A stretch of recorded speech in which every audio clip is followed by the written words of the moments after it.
The fluorescent lights hummed overhead like a trapped engine, casting Cedar Creek Medical's hallways in that particular shade of white that made everything look slightly dead. Katie Morrison pushed through the double doors at 22:41, her badge clipped to scrubs that had been washed so many times the navy had faded to a color approximating memory.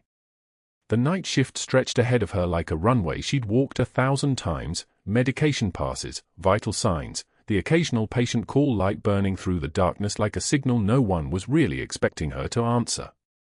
The hospital smelled like antiseptic and stale coffee and something underneath that, something like surrender. The emergency department was quiet, which meant the chaos would arrive later, after midnight, when the really broken people showed up. For now, it was just the rhythm of machines and the squeak of shoes on polished tile and the sound of someone's pump alarming in a room 3 units down. Katie's hands moved through her shift prep with the kind of automatic precision that came from muscle memory layered over muscle memory. She pulled up the patient roster on her tablet, scanning room assignments, noting which patients needed special attention. Her fingers traced the screen, scarred hands, the left one webbed with burn marks that had faded to the color of old pennies, the right bearing a small puncture wound near the knuckle that had never quite healed correctly. Those hands had held things most people never held. Had learned the difference between wounds that could be saved and wounds that were just waiting for permission to kill you. Room 347 had a notation, Army Ranger, retired. Orthopedic repair. Post-operative day 2. Nonverbal communication. The word sat on her screen like a photograph of someone she used to know. She didn't linger over it. That was the trick, never linger. Never let yourself connect the threads. She moved on to the next room, the next set of vitals to check, the next careful construction of professional distance that had kept her breathing for 6 years. The night shift in the orthopedic ward had its own rhythm, separate from the chaos of emergency medicine. Most patients were sleeping, recovering, healing the way bodies were supposed to when they weren't actively falling apart. Katie worked through the first 3 hours with the kind of invisible competence that made her essentially transparent. She caught a lucifer line in room 351 that had kinked, replaced it before it backed up and required a restart. She noticed that the patient in room 355 was showing early signs of DVT, swelling in the left calf that the day shift notes had missed, and made a note for the physician to order Doppler imaging first thing in the morning. She did this without announcing it, without expecting thanks or recognition. This was just what her hands did, what her eyes saw, what her brain calculated while the rest of the nursing staff moved through their evening tasks. But that wasn't the worst part about working nights at Cedar Creek Medical. The worst part was Dr. Marcus Mercer, who arrived at 2:13 for an unscheduled patient check, unusual for the middle of the night, unusual enough that Katie noticed immediately. He moved through the hallways the way certain men moved, as though the space around him bent slightly to accommodate his presence. His tie was expensive. His watch was the kind of watch that cost more than Katie's monthly rent. He carried the particular confidence of a man who had learned, early and thoroughly, that the world's rules were suggestions for other people. The ranger's daughter was still there, keeping vigil outside room 347, when Mercer pushed through the door. Katie was 2 rooms away, checking oxygen saturation on a post-operative hip replacement, when his voice rose. Not loud, Mercer never shouted like common people shouted. His voice was the color of polished mahogany, the kind of voice that made you listen to every syllable because not listening might have consequences. Unauthorized treatment protocols. Katie's hands paused mid-movement. Her patient didn't notice. Her patient was in that twilight space between sleep and pain medication, too deep to register anything on the surface. She completed the oxygen check. Documented the reading. Moved silently to the doorway of room 347. Mercer stood with the ranger's chart in his hands, his expression arranged into something resembling concern. Your father's wound dressing protocol was established by my office, he continued, his eyes moving between the daughter and the mute patient in the bed. That $400 hydrogel-based primary dressing with the silver antimicrobial coating was prescribed for a reason. It's the gold standard for post-operative infection prevention, FDA approved specifically for. The standard gauze works fine, Katie heard herself say. The room changed. Mercer's eyes found her like a targeting system locking onto a heat signature. Excuse me. Katie had learned, over 6 years of hiding, how to make herself smaller. How to apologize before she'd done anything wrong. How to assume the posture of a person whose opinion was being asked out of politeness, not necessity. But she'd also learned, because you can't unlearn certain things, how to recognize when someone was lying about something that mattered. The standard dressing we use for 90% of similar cases is clinically equivalent, Katie said, her voice level, the kind of voice you'd use to read a grocery list. Cost is $12 per application versus $400. Insurance typically covers the lower cost option first. If there were complications, we'd escalate. But the research doesn't support the premium product for routine post-operative management. Mercer's jaw did something small. A muscle tightened, released. His smile appeared, smooth, practiced, the kind of smile a shark might use if sharks learned to smile. Nursing protocols are established by physicians, not by staff members who happen to have read a few journal articles online. He turned back to the daughter with renewed confidence, as though Katie had already been removed from the conversation. Please assure your father that we'll continue with the prescribed treatment plan. He left. Just like that, the door closed behind him, and the room fell back into its previous silence, except the silence wasn't quite the same anymore. The ranger's daughter had seen something. The ranger himself, eyes tracking Katie for just a moment, had registered something. And Katie had done the thing you're not supposed to do in a hospital hierarchy. She'd contradicted a physician. In front of a patient. In front of family. By 6:56, the violation was official. The unit board had Katie's name on it, written in that particular clinical handwriting that made disciplinary actions look like medication instructions, insubordination unauthorized questioning of physician directives, RN Morrison. Shift supervisors will monitor for further compliance issues. The break room coffee was cold and tasted like electrical fire. Katie sat at the corner table, the one nobody particularly wanted, and wrapped her hands around the mug out of habit rather than because it was warm.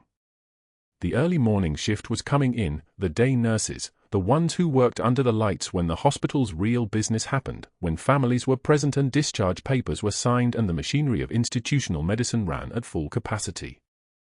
She watched them filter through. The way their eyes moved past her.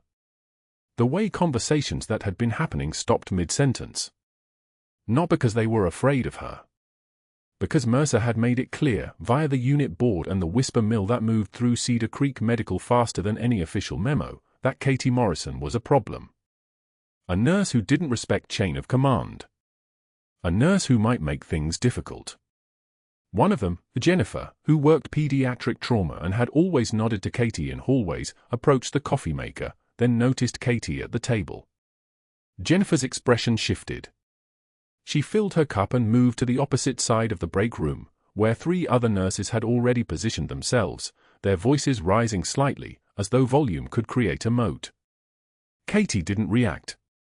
That was the skill that had kept her alive for 6 years. Not hiding, hiding was what civilians did. Hiding was what people did when they were afraid. What Katie did was something else. Something that had been trained into her through ranges and scenarios and classrooms where they taught you how to disassemble a situation into component parts and figure out exactly which part needed to break to achieve the objective. She drank her coffee. She waited until the break room conversation had fully divorced itself from the possibility of her participation. Then she set her empty mug on the sink, rinsed it, placed it carefully in the rack, and moved toward supply. The supply closet was one of the few places in Cedar Creek Medical where Katie could stand still without moving. Fluorescent lights overhead.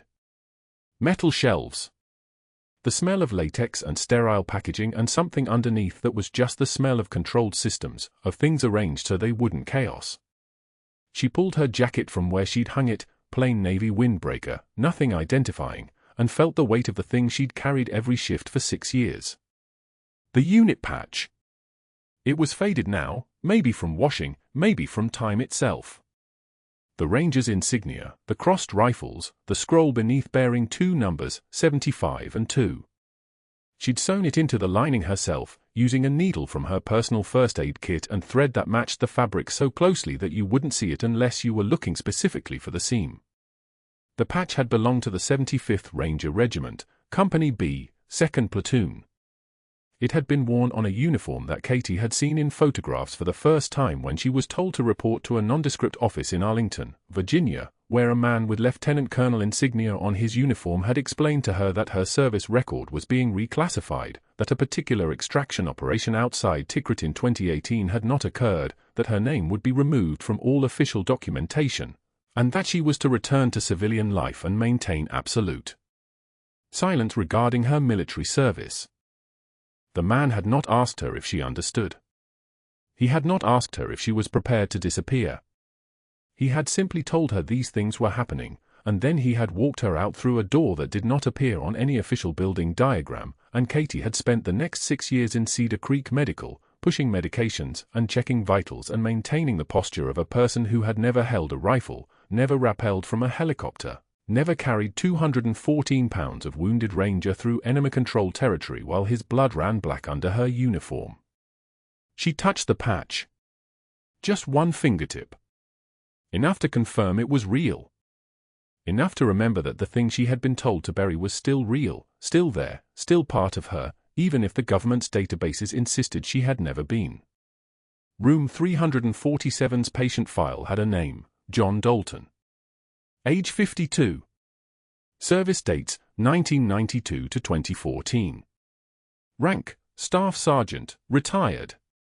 Katie had not looked at his face yet. That was the rule she'd made for herself, the line between professional and catastrophic. You could care about your patients. You could work hard to heal them. But you could not look at them. Not really. Not in the way that might connect them to anything in your own history. But something had cracked that rule. Maybe it was the notation about Tikrit. Maybe it was the fact that his chart indicated he'd been injured, orthopedic repair, the day shift note said, though the operative reports mentioned shrapnel migration, which meant something had been embedded in his body and had been moving, which meant he'd been hiding a wound that was eating him alive the way unhealed things did. She would see his face tomorrow night. She would complete her assessment of his healing, check his dressing, adjust his pain management, do all the things she was trained to do. But not tonight. Tonight she had discipline enough to sit alone in a supply closet and hold a faded unit patch and remember the number of people she'd carried, the number of people she couldn't save, the number of reasons she'd agreed to disappear. It wasn't until she was walking to her car that she let herself understand what the universe had done. It had sent her Mercer, sent him to push her, to make her visible, to make her question whether 6 years of silence had been survival or just another kind of death. The rain started as she pulled onto Academy Boulevard, coming down in sheets that hammered the windshield like something trying to get in. The rain stopped by 3 a.m., but the damage was already done. Katie sat in the break room at Cedar Creek Medical, her hands wrapped around a coffee cup that had gone cold an hour ago. The fluorescent lights above hummed their endless mechanical prayer, casting everything in that particular shade of institutional grey that made time feel like it was being filtered through a hospital gown. She didn't look up when the other nurses filtered in for the transition briefing. She'd learned that lesson already. First, there had been the phone call. Mercer's voice on the administrative line to someone at the hospital board. She'd overheard him in the hallway outside room 347, his tone carrying that particular smoothness of a man who knew exactly which doors to knock on. "We have some concerns about gaps in her employment history," he'd said. 6 years with no verifiable work record. That's a security risk. We need to pull her background check. She'd kept walking. Kept her hand steady. Kept her breathing even. The trembling wasn't fear. It was restraint. Pure, calculated restraint. Then the schedule changes had started. 2 days after the cricothyrotomy, after the Ranger's airway had been secured and his oxygen saturation climbing back toward normal, Mercer had restructured the entire night shift roster. The veteran-friendly staff, Torres, the ex-Marine who'd worked trauma in Marja, Chen, whose daughter had married a Navy corpsman, suddenly found themselves reassigned to day shift rotations.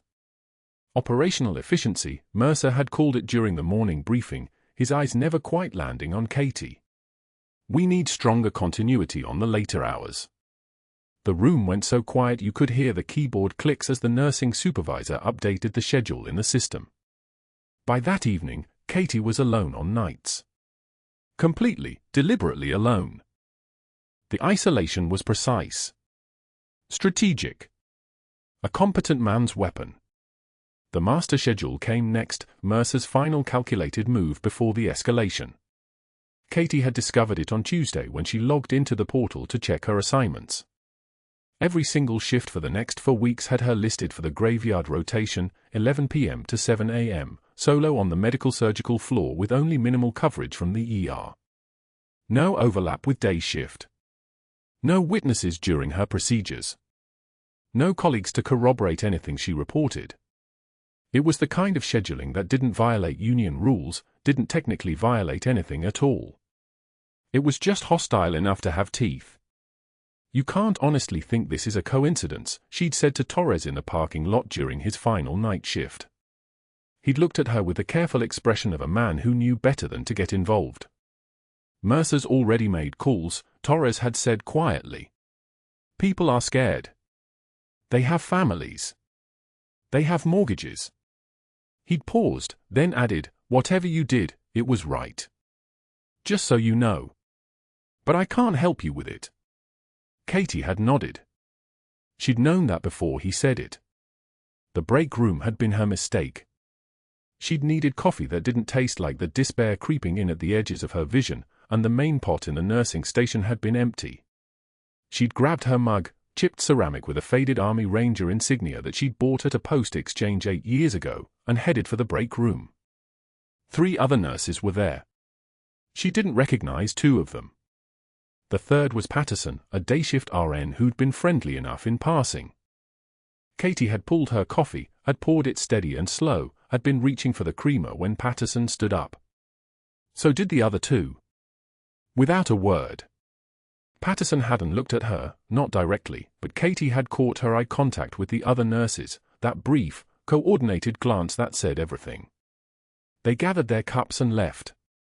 The room that remained was a specific kind of quiet. Not silence. Quiet. The kind that carried weight. Katie had stirred her coffee with mechanical precision, her jaw clenching once, barely perceptible, the kind of muscle contraction that meant nothing to anyone watching. But her hands didn't shake. Her breathing didn't change.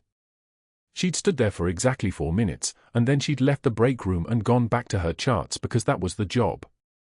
That was always the job. The write-up came on Friday. Mercer had printed it out and posted it on the unit board where everyone could see it, his handwriting careful and precise, insubordination noted. Questioning medical protocols without proper authorization. Patient care deviation from established procedures. Documentation attached. The documentation was vague enough to be devastating, references to the dressing change question, worded in a way that made standard practice sound like reckless deviation. 3 other nurses were already standing there reading it when Katie arrived for shift. No one had said anything. That had been the point. The silence itself was the message. "That's interesting work," Mercer had said to her at the nurses' station, loud enough for anyone within 15 feet to hear. "Your style. Very creative. Very unauthorized." He'd smiled. It was the kind of smile that made Katie understand, with absolute clarity, that she was looking at a man who'd just successfully isolated his prey. "I'll be documenting this in your personnel file. For the record." Katie had looked at him without expression and said, "Documented. Good. Accountability is important." She'd gone back to her charts. She'd checked vitals. She'd documented her notes with the precise attention to detail that had kept her alive for 15 years across 3 continents. She'd done the job. And everyone watched, knowing Mercer had already decided how the story would end. It ended at 6:44 a.m. on Saturday. The head of hospital security, a man named Garrett who looked like he'd rather be anywhere else, had appeared at the nursing station with an envelope. Behind him was Mercer, his arms crossed, his expression arranged in something that resembled professional concern. "We need to speak with you in the administrative office," Garrett had said. Not a request. Not even phrased as one. Katie had known what the envelope contained before she'd opened it. 6 years of survival had taught her to read the choreography of institutional termination. Reckless endangerment. Unauthorized medical procedures. Safety violations. The language was careful, technical, bulletproof. Mercer had taken the field thoracotomy, the knife, the blood, the lives saved, and reframed it as something between desperate improvisation and criminal negligence. "The facility's position is that the procedure you performed exceeded the scope of nursing practice," Mercer had said, his voice carrying that manufactured sadness of a man pretending to regret something he'd engineered. "We cannot in good conscience continue employment under these circumstances. For patient safety. I'm sure you understand." Katie had understood. She'd understood perfectly. "You'll need to surrender your badge and leave the facility immediately," Garrett had added. There was something almost apologetic in his voice, which meant he knew Mercer was lying and didn't have the institutional power to stop it anyway. "Security will escort you out." She hadn't argued. She'd cleaned out her locker in under 3 minutes, the chipped mug from the break room, a dying succulent that Patterson had given her 3 months ago during better times, her jacket with the faded unit patch sewn inside the lining where no one could see it. She'd placed her hospital badge on the desk and turned around. Mercer had already left.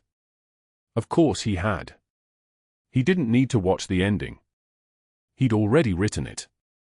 The walk to the parking lot felt longer than it should have. Garrett had followed her at a distance, professional but present, making sure she left.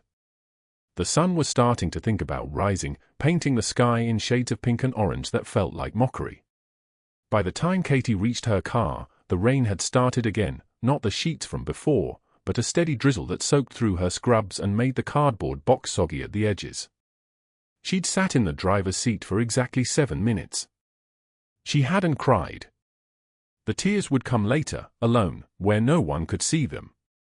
Right now she'd just sat there with her hands on the steering wheel and thought about a boy who'd died in Tikrit with her name on his lips and a commanding officer who'd carried him 3 miles through enemy territory and a 6-year silence that had been meant to protect everyone and had protected no one. The bus stop was 3 blocks away.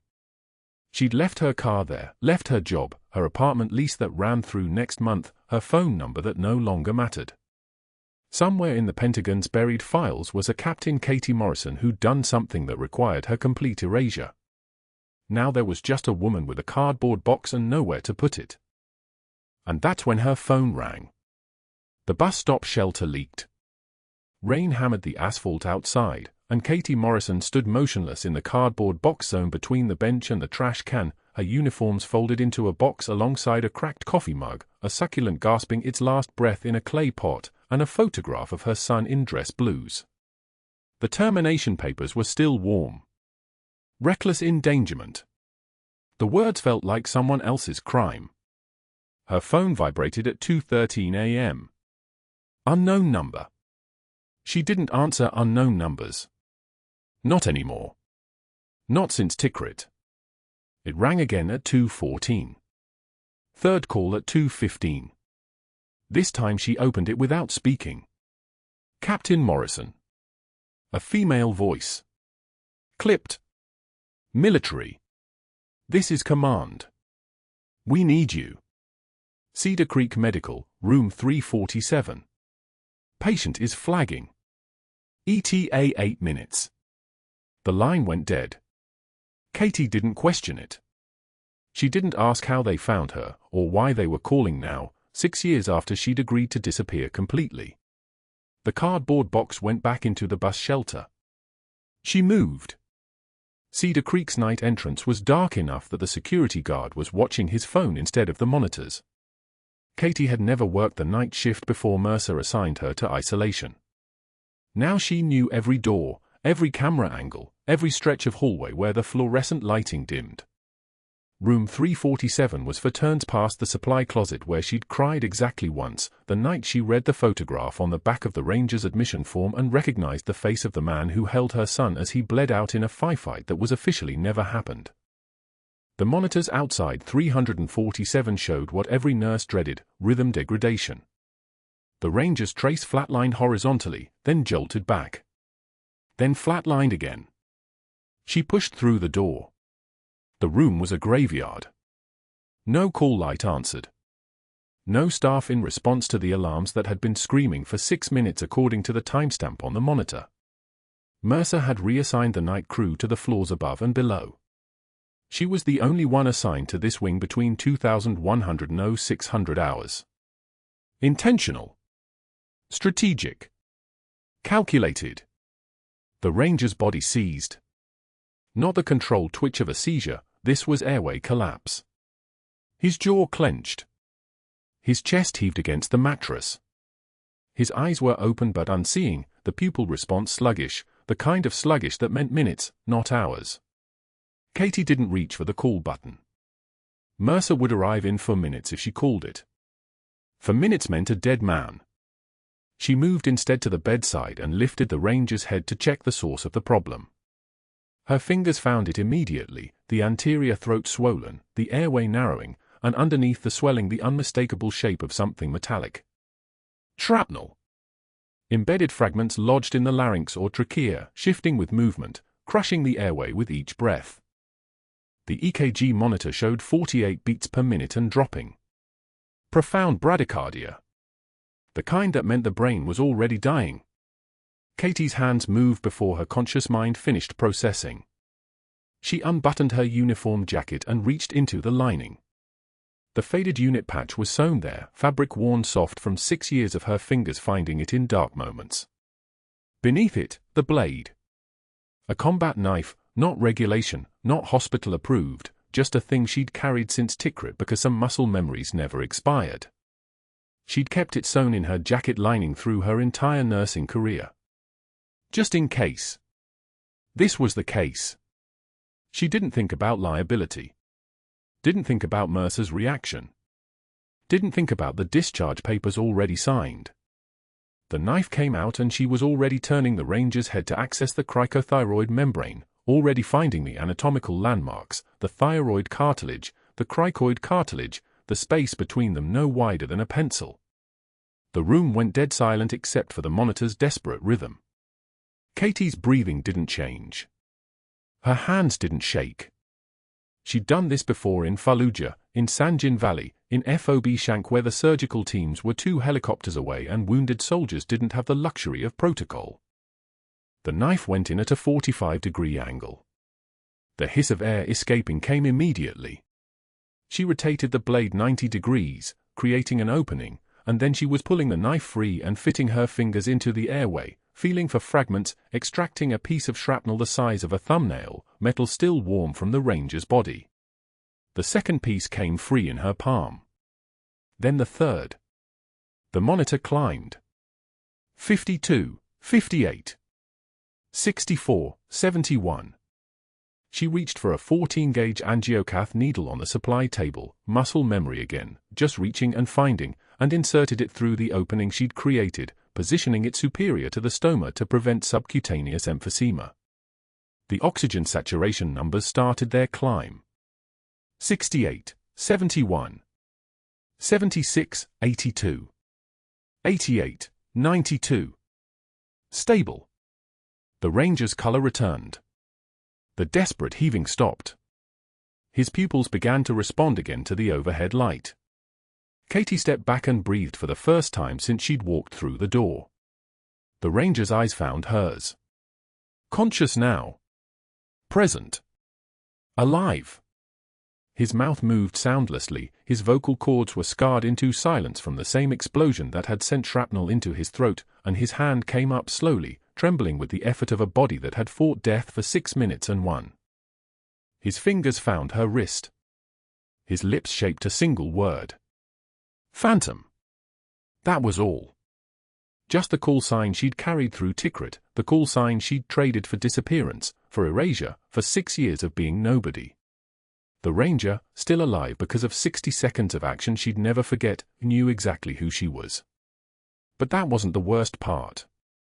The door behind Katie opened at 2:22 a.m., and Dr. Mercer walked in with his face already composed into an expression of professional concern. He stopped 3 feet from the bedside. His eye scanned the room. The blood on her hands. The knife on the supply table. The open airway. The Ranger with oxygen flowing through a hole Katie had cut into his throat. His mouth opened. Then closed. "What have you done?" His voice came out flat. "Dangerous. You've destroyed him. You've destroyed yourself." Katie turned to face him, and something in her bearing had shifted. The deferential night nurse was gone. In her place stood someone whose hands had worked battlefield medicine in Tikrit, whose body knew the weight of command, whose voice, when she finally spoke, dropped an octave into a register that belonged to rooms full of soldiers, not hospital corridors. Life support. 0200 hours. Patient airway compromised by retained foreign body. Cricothyrotomy performed. Fragments extracted. Patient stabilized. Each statement a fact. No apology. No explanation. Just the sequence of events presented like an officer's report. Mercer's jaw clenched. "You just ended your nursing career. I'm calling security. I'm calling the board. I'm calling. You're going to stand there while I document this." Katie's voice was steady. "And then you're going to walk out. Because if you try to remove this angiocath or interfere with this patient's care, I'm going to ensure every conversation you've had with your brother-in-law about the medical supply contracts becomes public record." Mercer went pale. She'd been watching the billing codes. Reading the charts. Noting the pattern. A mute ranger who needed expensive specialized dressings for wounds that standard gauze would have managed perfectly fine. A retired soldier whose injury translated directly to profit for family connections. "I know what you've been doing," Katie continued quietly. "And I don't need much to prove it." Mercer left the room at 2:26 a.m. Katie turned back to the Ranger and found his hand still extended, still reaching toward her. His eyes held something that looked like recognition of a kind that went deeper than a single operation in the desert. Like he understood what it meant to be a person the government had decided should cease to exist. She took his hand. His fingers squeezed once, and then he closed his eyes, knowing he was finally safe. The monitors beat their steady rhythm, the sound of a man who'd gotten a second chance, and the woman who'd given it to him, neither of them knowing that the real reckoning hadn't started yet. The rain hit the pavement in sheets, each drop hammering down like a fist closing around her chest. Katie Morrison stood at the corner of Tejan and Platt, holding a cardboard box that weighed almost nothing and somehow everything at once.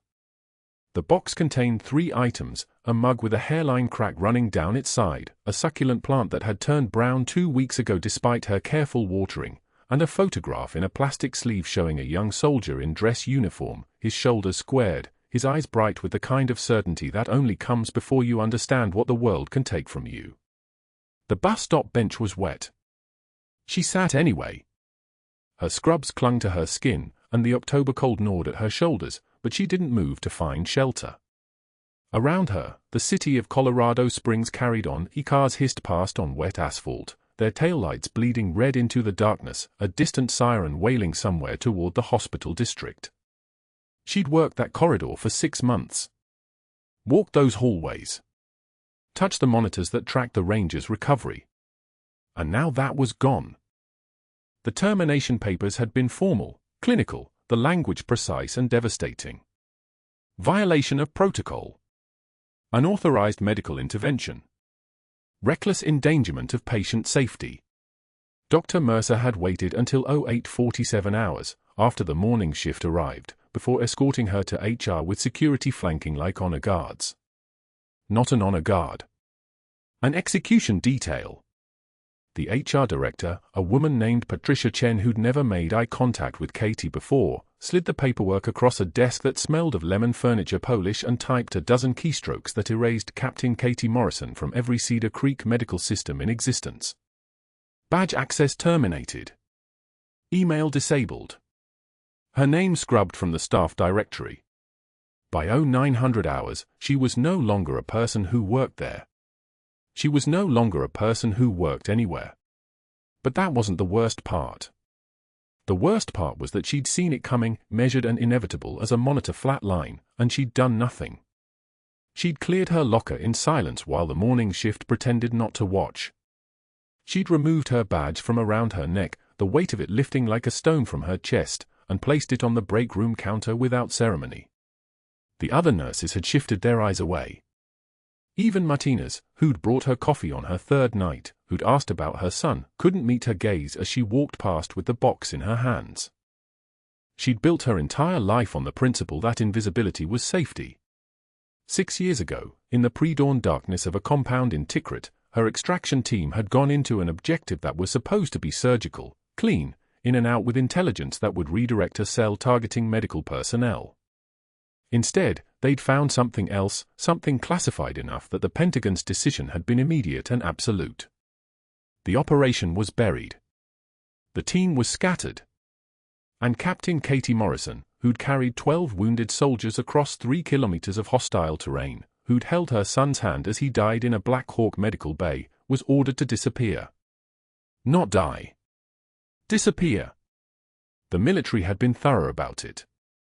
Every record sealed. Every file redacted. Every photograph removed from official databases. She'd become a ghost filing taxes under an assumed name, working minimum wage jobs in cities no one looked at twice, staying off grids and out of systems until the hunt cooled down enough that she could surface again as someone new. A nurse. A name that wasn't hers. A life that was borrowed. It was supposed to protect her.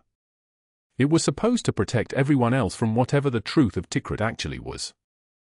But sitting on a rain-soaked bench at 09 for 7 hours on a Wednesday morning, Katie understood that the protocol had cost her something far more valuable than safety. The ranger in room 347, the mute army ranger with the quiet eyes and the tremor in his left hand from shrapnel damage, that man had been there. At forward operating base Shank. On the day her son stopped breathing. She'd seen it in the way his pupils dilated when she first changed his wound dressing, the recognition flickering across his face like an old photograph developing in solution. He'd known her. Not as a night nurse at Cedar Creek Medical. As someone else. Someone lost. And she'd saved his life at 0213 hours using a combat knife and the kind of instinct that only comes from having already done it once before, under fire, with mortar rounds walking across a rooftop somewhere in the Jolan district. The cricothyrotomy had been textbook, needle through the cricothyroid membrane, airway established, O2 saturation climbing from 58 to 71 to 84, the ventilator wheeze replacing the wet rattling of a collapsing airway. She'd saved him. Her hands had been steady. Her mind had gone clear and cold and certain. And then Dr. Mercer had walked into the room at 02 for 7 hours, and his face had shown her everything she needed to know about what came next. The rain picked up, transitioning from sheets into something almost solid, the kind of downpour that made the world seem smaller and more isolated. Katie set the cardboard box on the bench beside her. The photo of her son, sealed in plastic, showed no signs of water damage. The succulent had already given up on life anyway. The mug, the one with the crack, that had been hers for 9 years. She'd bought it at a PX in Kandahar in 2015, before everything. It had survived 17 moves, for states, and 6 years of deliberate forgetting. She lifted the box, considering the rain, the darkness, the simple mathematics of letting go. The trash receptacle at the corner of the bus stop was green metal, rusted at the seams, and it would have taken 3 seconds to walk there and deposit everything. 3 seconds to let the rain dissolve the photograph's plastic sleeve. To let the mug shatter against something hard. To accept that staying hidden had cost her the one connection to her son that still breathed and walked and existed in the world beyond photographs and memory. Her fingers gripped the edge of the box. The cardboard was soft, pulped from the rain. 3 seconds. That's all it took. She didn't move. Instead, Katie's hand reached inside and withdrew the unit patch, small, faded, no larger than a thumbnail, sewn into the lining of her jacket 6 years ago during her last night at Walter Reed, when the debriefing was over and the military lawyers had made her sign documents that promised silence in exchange for erasure. The patch showed a compass rose with a dagger through its center. Pathfinder. Delta Force's old insignia, before the reorganizations. Before the redactions. It was the only physical proof that Captain Katie Morrison had ever existed as anything other than a ghost. She held it in her palm, rain pooling in the creases of her hand, and something in her chest that had been locked for 6 years shifted by exactly 1 degree. Not hope. Not yet. But the absence of surrender. The smallest possible insistence that the protocol, that the silence, that all of it had not yet won completely. And then she heard it. Distant at first, so far away it could have been mistaken for thunder, a deep, rhythmic pulse that made the rain itself seem to vibrate.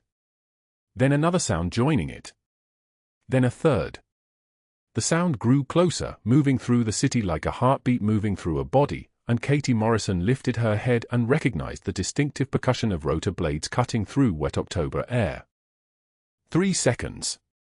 That's all it took before the first vehicle turned the corner onto Didnt Street, and everything stopped being theoretical. 48 hours. That's how long it took for the Ranger's rebuilt voice box to produce anything resembling sound. He lay in bed 347, his eyes tracking movement across the room with the precision of someone relearning how to see the world. Katie pushed the vital monitor stand against the far wall, making space, keeping distance. Not because she had to anymore. Because Mercer was walking him toward the door. The doctor's hand pressed against the Ranger's shoulder with the weight of propriety, of authority, of a man who believed his presence in any room meant control. Behind them came the daughter, her eyes red-rimmed but steady. The same eyes as her father. Katie kept her head down, moving with the deliberate slowness of someone no longer meant to be noticed. "Your daughter's been telling me about your service," Mercer said, his voice threaded with the particular brightness doctors use when they've already decided a patient's story is incidental to their own narrative. "Quite remarkable." "Quite." The Ranger's hand lifted.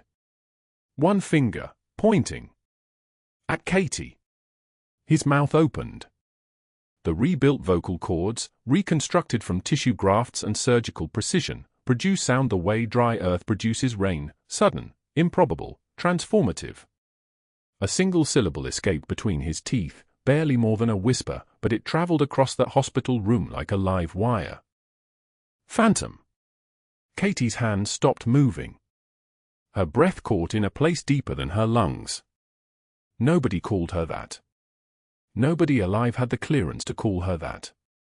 The word belonged to classified briefings and redacted files, to a woman the Department of Defense had officially erased in 2019 when the Tikrit operation went sideways and somebody high up decided Captain Katie Morrison needed to disappear. Mercer's expression flickered. Confusion. Then dismissal. "Well, I'm sure that has some meaning." The daughter unfolded a piece of paper from her jacket pocket. Her hands trembled as she opened it. The trembling wasn't from weakness. It was the tremor of someone holding a document that rewrites a family story. "This was in Dad's belongings," she said. Her voice carried the particular clarity of someone who had read these words many times already, committing them to memory. A Silver Star citation. "It says here that Captain Katie Morrison extracted 12 wounded soldiers under direct fire in the Jolan district, Tikrit, on September 14, 2012. That she moved through enemy territory with 8 rounds of ammunition and an attitude problem," his exact words. That she carried radio operators and medics and a lance corporal named Marcus who couldn't walk anymore. The daughter's voice cracked on the name. Not from emotion, from recognition. From understanding that the woman standing 3 feet away had held her brother as the medevac couldn't reach him in time. That Katie had sat in the dust of a hostile neighborhood and done what couldn't be done, which was everything a human body can do when it decides to. "That's enough," Mercer said. His tone sharpened. "That's clearly a case of mistaken identity. This woman is a night nurse. She's a hospitalized case study in poor judgment and unauthorized protocols. She's the reason my father is breathing," the daughter said. Mercer turned toward the door. Not to leave with grace. To leave before the next words arrived. The next words that would dismantle the careful architecture of his authority. but the door swung open before his hand reached it. The hospital IT technician stood in the frame, a lean man in his mid-30s with the particular bearing of someone who'd seen combat in a different theater, the one where data becomes evidence and passwords become confessions. Behind him, two figures in dark blazers with federal credentials already visible. "Dr. Mercer," the technician said. His voice was the voice of someone who had spent 48 hours downloading files. "I need you to listen very carefully. I'm former 75th Ranger Regiment. I was attached to the data security team for this hospital. And I've got something you need to see." He held up his phone. The screen showed video timestamp, 2:13 a.m., 48 hours prior. The angle was from the hallway camera. Mercer's silhouette entering bed 347. His voice, "You're not my patient anymore. Nobody saves her?" Then his hand, reaching for the backup power to the bedside monitor. Then Katie's voice, quiet as concrete, "Step back." Then Katie's hands, moving with muscle memory that had nothing to do with nursing school, performing a field thoracotomy with a combat knife that shouldn't have existed in a hospital room. "I archived every frame," the technician said. "Every single second. I also found your emails to your brother-in-law at Pinnacle Medical Supply. The ones about the kickback arrangement. The 47% markup on wound dressings that cost $8 to manufacture. The arrangement that's been running for 6 years. I forwarded everything to the State Medical Board and the FBI. They're both here now." The federal agent stepped forward. One of them had a silver star on his collar. The kind of star that meant rank. The kind of rank that meant Mercer had never had authority over this room at all. The room had belonged to Katie the entire time. "Dr. Gregory Mercer," the agent said, opening credentials that showed a badge and a name and a division Katie recognized, the kind that investigated federal crimes and military malfeasance. "You're under investigation for healthcare fraud, kickback schemes, and obstruction of federal personnel. You have the right to remain silent." Mercer's face drained. Literally drained. The color left his skin like water from a broken vessel. His mouth opened. Closed. Opened again. "This is a misunderstanding. This is a woman who performed an illegal procedure. This is insubordination and this is a captain," the federal agent said, turning toward Katie. His eyes held the particular gravity of someone recognizing rank they'd been briefed on. "And based on what I'm seeing, she just prevented a crime. Multiple crimes." 6 months later, Katie Morrison stood in the main lobby of Cedar Creek Medical wearing captain's bars on her collar and a name tag that read Director of Veterans Services. The bars caught the fluorescent light in ways that made her look like what she'd always been, not just a nurse with questions about billing codes, but a woman the military had called when everything else failed. The new wing behind her was already under construction. A dedicated Veterans Services floor. Pro bono trauma care. Counseling services staffed by people who understood what it meant to come back broken. The hospital had cooperated fully after the federal agents finished explaining what cooperation looked like. In the parking lot, a white delivery van pulled past the building. The van had the Pinnacle Medical Supply logo on the side. The man driving it was thin now, diminished in a way that had nothing to do with weight. His name tag would read Steve. Not Dr. Mercer anymore. Not anything impressive. Just a driver making deliveries for the company that had once paid him 6 figures a year to inflate charges. He'd taken the job because the alternative was worse. His medical license was suspended. The criminal charges were still pending. 3 separate investigations had found evidence of misconduct spanning back 13 years. His wife had retained separate counsel. His children's private school tuition was no longer being paid. He drove past Cedar Creek Medical 3 times a week on his delivery route. Each time he passed, he'd see the new sign going up. Each time, the nurses who'd watched him humiliate them would be going about their work. Each time, he was nobody. Katie checked the vitals on a new patient in bed 447, a former Marine with spinal trauma who'd been turned away by 3 other hospitals. She adjusted the fall line with the precision of someone who'd done this 10,000 times. The Marine's eyes tracked her movements with something between fear and hope. "Captain," he said. His voice was barely a whisper. "Just a nurse," she said. But the way she said it made it clear that wasn't smaller. That was everything. The trembling wasn't fear. It was restraint. The restraint of someone who could have broken Mercy years ago but chose instead to save a ranger's life. The restraint of someone who'd walked in the rain with everything she owned in a cardboard box and didn't break. The restraint of a woman who'd been told to disappear and had chosen to become unforgettable instead. That night, in the parking lot, the ranger's daughter was waiting by her car. She held out a photograph, her brother in dress uniform, 2010, before the deployment. Before everything changed. "Dad wanted you to have this," she said. "He wanted you to know he remembered. That we all did." Katie took the photograph without speaking. Some moments don't need words. Some moments just need hands that understand what they're holding. Like always, if you found this story meaningful, please subscribe and hit that notification bell. Share this video with someone who needs to know that quiet strength isn't weakness. And in the comments below, tell me, have you ever been underestimated by someone who had no idea who they were standing next to? Because sometimes the bravest warriors carry stethoscopes, not guns.